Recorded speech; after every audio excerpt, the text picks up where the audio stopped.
पवित्र संयमी जीवन साथी दीजिए, क्योंकि आजकल बेविचारी बच्चियां और बच्चे सब हो रहे हैं। और हम अपवित्र हों और पवित्र पति की कामना करें, असंभव। तो माँ गौरी की कृपा से तो भगवान के लिए सोमवार व्रत रहो, गौरी की उपासना करो और भगवान से कहो कि मुझे सुंदर सुशील वर दो, तो उस सृष्टि में सब उनके है तो वो कहीं ना कहीं मिला देंगे। अब मोबाइल तो दीजिए, लेकिन उनको शिक्षा दीजिए कि गलत चैप्टर मोबाइल का न देखें, उनको सत्संग सुनाइए, उनको थोड़ा नाम जप कराइए। अध्यात्म से जब तक नहीं जुड़ेगा तब तक नहीं हो। ऐसे कितने बच्चे सामने आते हैं जो अध्यात्म से जुड़े हुए हैं, सर्वांग पुष्ट हैं, जवान हैं, लेकिन गलत नहीं है। अपने दिमाग में लिखो, खुले नेत्र लिखो या बाहर देखो, दिखाई दे रहा है राधा लिखा हुआ, वही कान में सुनो राधा, वही अंदर उठाओ राधा। ये तीनों का एकाकार हो जाए तो ये करोड़ों नाम जप के बराबर है। आप अच्छा करते हैं तो क्या ये अच्छा ही है? अच्छा का परिणाम अच्छा होना चाहिए। आप अपनी कामना और स्वार्थ की बुद्धि रख करके जो दूसरों के साथ व्यवहार करते हैं उसे अच्छा नहीं कहते। अगर वास्तविक अच्छाई है तो हम लौट कर धन्यवाद भी नहीं सुनना चाहेंगे। लेकिन मान जाओ, बंद कर दो। ये मांस मछली जीवों की हत्या करना, मनुष्य जन्म बहुत सुंदर मिला है, के कानों में पड़ रहे हो, हाथ जोड़कर प्रार्थना है, रौरो नरक महारौरो नरक की तैयारी मत करो, ये मुर्गा मछली बंद कर दो। तुम दूसरे को काट के खाते हो, एक्सीडेंट हुआ, यहाँ घुसा, निकलने के चांस नहीं, तड़प कर मरो। कर्म को अवश्य में भोक्तव्यम कृतम कर्म शुभात्मक। अगर कोई आपको एक्सीडेंट का केस दिखाई दे रहा है, आप दौड़ पड़ो, उसे उठाओ, गाड़ी में डालो, अस्पताल ले जाओ, जितना खर्चा लगे लगाओ। ये बीमार आदमी है, इसको हम दवाई दिलाते हैं, आज इसकी हम सेवा करते हैं। सेवा करने की भावना रखो, दान देने की भावना मत रखो। तो नाम संकीर्तनम यस्य सर्व पाप प्रणाशनम। जिनका नाम जप, नाम कीर्तन सर्व शब्द है, सब गलतियों को, अपराधों को, पापों को नष्ट कर देता है। प्रभु का नाम कीर्तन, प्रभु का नाम जप, और आज जो हमसे गलती हुई वो आगे नहीं करेंगे, और प्राणपन से ये नियम का निर्वाह करें कि गलती ना होने पाए, तो बिना किसी दंड के अपराध क्षमा हो जाएगा।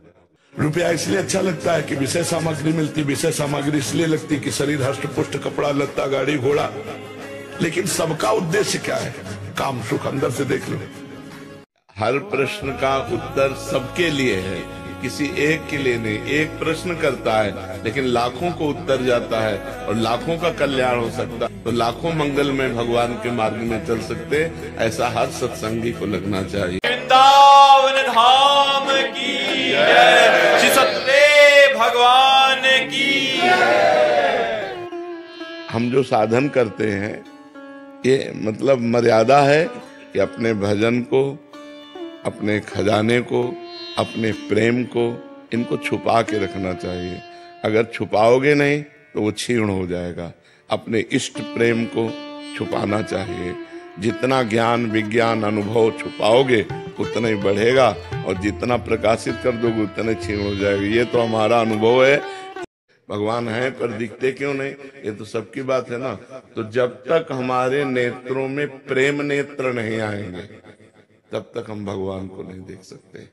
जैसे विराट रूप देखने के लिए भगवान ने अर्जुन की दृष्टि में दिव्य दृष्टि दी, तो विराट रूप देख पाए। श्री कृष्ण रूप तो बराबर देख रहे थे, लेकिन विराट रूप देखने के लिए भगवान ने दिव्य दृष्टि दी। ऐसे ही सर्वत्र भगवान विराजमान है, सबके हृदय में भगवान विराजमान है।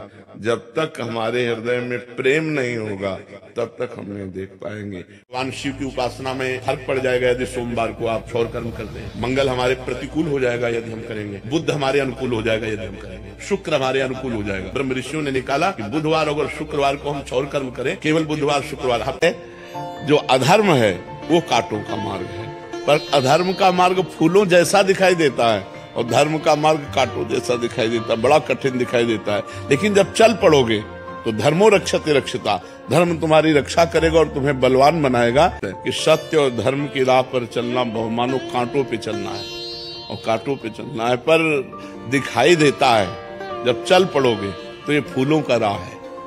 एकमात्र भगवान से जुड़ने से हर समस्या का समाधान है। अगर भगवान से नहीं जुड़े तो समस्या ही समस्या। नाम जप भगवान का अस्त्र है, ये सबका मंगल करने वाला है। और कभी कोई कह रहे हैं कि जागरण कीर्तन सुंदरकांड प्रोफेशनली करते हैं, तो महाराज जी कह रहे हैं कि क्या उतना ही पुण्य फल मिलता है जितना अन्य पूजा पाठ करने वालों को मिलता है? अगर रुपया लेते हो तो फिर नहीं मिलेगा, बिल्कुल पाई भर पुण्य नहीं मिलेगा, क्योंकि आप उसे बेचते हैं ना।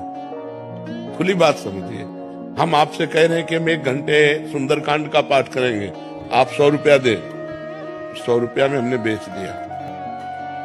अब वो पाठ का हमें फल नहीं मिलेगा, उसको फल मिलेगा जिसने हमें 100 रुपया दिया है। अब पर्सनल आप अगर बैठ करके पाठ करते, हनुमान जी को सुनाते, तो वो आपका होगा।